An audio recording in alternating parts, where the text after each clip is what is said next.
എൻ്റെ പേര് രാജേഷ്. നാട്ടിലെല്ലാം സുഖു എന്ന് വിളിക്കും. പിന്നെ സുഖു എന്നാണ് അറിയപ്പെടില്ല അധികം.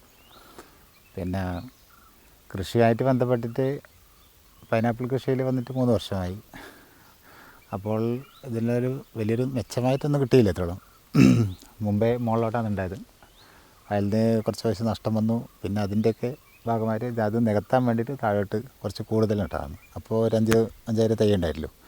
വിലത്തകർച്ചയും പിന്നെ ഒന്നാമത്തെ കൃഷി അറിയാത്തതിൻ്റെ ഒരു കുറവുണ്ടായി.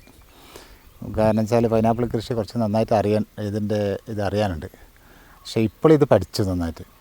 അതാ പഠിച്ചതിൻ്റെ ഭാഗമായിട്ട് കഴിഞ്ഞ പ്രാവശ്യം ഞാൻ താഴെ കുറേ നട്ടിട്ടുണ്ടായത്. നല്ല ചക്ക ഉണ്ടായി, വിളവുണ്ടായി. പക്ഷേ വില കുറച്ച് കുറഞ്ഞൊന്നുമില്ല. അതുകൊണ്ട് നഷ്ടം വന്നില്ല, ലാഭം കിട്ടിയില്ല.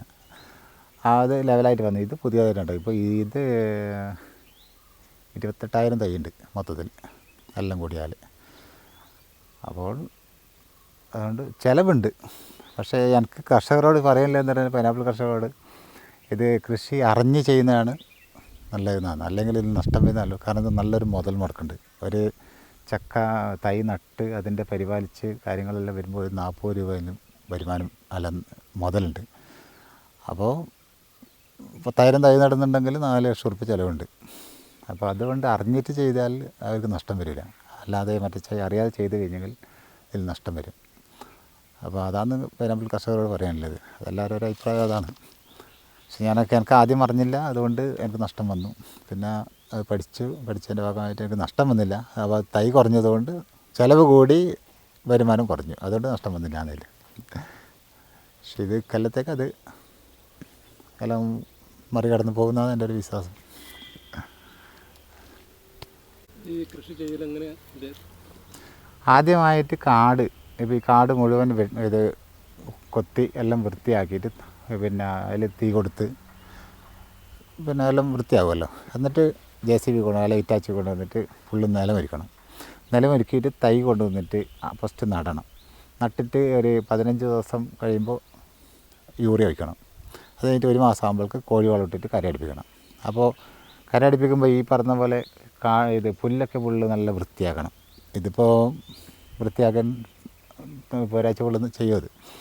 അപ്പോൾ ഇതിൻ്റെ പരിസരം മൊത്തത്തിൽ നല്ല വൃത്തിയിൽ വേണം.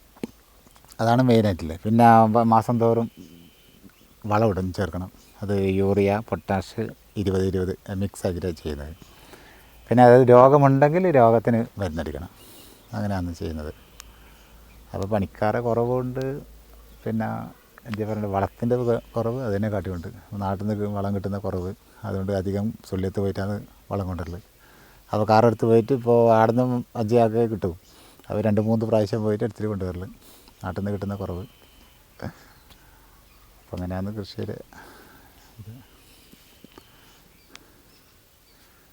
ഇത് കൃഷി ചെയ്യാൻ വരുന്നവരോട്. പക്ഷേ അറിഞ്ഞ് ചെയ്യുന്നതാണ് നല്ലതെന്നാണ് എൻ്റെ.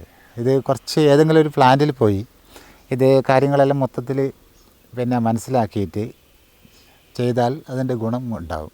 പക്ഷേ അല്ലാതെ നമ്മൾ ഞാൻ അതേപോലെ എനിക്ക് പറ്റിപ്പോയതെന്ന് പറഞ്ഞാൽ, ഞാൻ ആദ്യം നടുമ്പോൾ 4-ാം വർഷത്തെ തയ്യാന്ന് കൊണ്ടുവന്ന് നടുന്നത്. പക്ഷേ എനിക്കറിയില്ല ഇത് ഫസ്റ്റ് ഇത് നടേണ്ടത് ഈ 4-ാം നമ്പർ തൈന്ന്. 1-ാം നമ്പർ തയ്യാറുണ്ട്. നല്ല കരുത്തുള്ള നല്ല തൈ നട്ട് കഴിഞ്ഞാൽ മാത്രമേ ഇതിന് നല്ല ചക്കയുണ്ടാകും. അതുകൊണ്ടാണ് എനിക്ക് അധികം നഷ്ടം വന്നത്. അതേമറിച്ച് 1-ാം നമ്പർ തൈ നട്ടാൽ എനിക്ക് നഷ്ടം പറ്റിയില്ല. കാരണം അന്നറിയില്ല, പിന്നെയാണ് അറിയുന്നത്. പിന്നെ നമ്മൾ ഇതിൻ്റെ എല്ലാം എനിക്ക് പറഞ്ഞു തരുന്നത് കുറ്റിക്കോയിലൊരു വലിയൊരു പ്ലാനുണ്ട്, മറ്റൊരു നമ്മളൊരു സ്വാമി.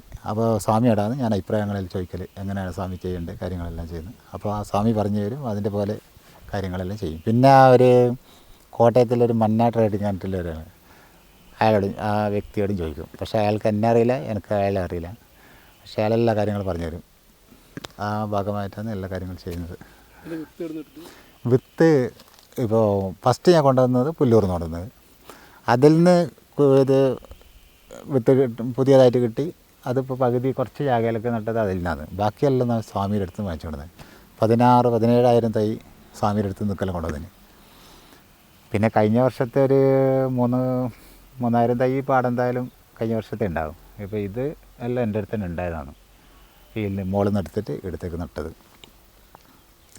അപ്പോൾ ഒരു തൈക്ക് 10 റുപ്യാണ് വില. അത് വണ്ടിയിൽ കൊണ്ടുവന്ന് ഇവിടെ ഇറക്കി വരുമ്പോൾ ഒരു 11 റുപ്യ വരും മുതൽ. നാട്ടുകാരിലെന്ന് വെച്ചാൽ അതിൻ്റെ ആ കൂമ്പ് പൊട്ടിച്ച് നടന്നുണ്ട്. അതല്ല നടണ്ടേ. തൈ നടേണ്ടത് ഇപ്പോൾ ഈ പറഞ്ഞ പോലെ തൈര് ഇത് അടിഭാഗത്തുനിന്ന് ചെറിയ തൈ വരും, നല്ല അത് ആ തൈയാണ് നടേണ്ടത്. പക്ഷെ അത് ആയില്ലാന്നല്ല, അതാവണമെങ്കിൽ 2 വർഷം നമുക്ക് കഴിയും. ഇതാണ് നടേണ്ടത്. ഞാനും ആദ്യം വിചാരിച്ചത് ഈ കൊമ്പ് പൊടിച്ചിട്ട് നടന്നായിരിക്കുന്നു, പക്ഷെ അതല്ല ചെയ്യേണ്ടത്. അത് ചക്ക പറിക്കുമ്പോൾ ചക്കയോട് കൂടിയിട്ട് പോയി, ലോഡ് പോയി, ഇവൻ്റെ കടയിൽ കൊടുക്കുമ്പോൾ അങ്ങനെ പോയി. പക്ഷെ അത് നമ്മൾ ഉപയോഗിക്കില്ല. അതാണ് ഈ തൈയാണ് എടുക്കേണ്ടത്. ഇത് നട്ടിട്ട് അന്ന് ബാക്കിയില്ലാതെ കൊണ്ട് ഇവിടെ ബാക്കി വെച്ചത്.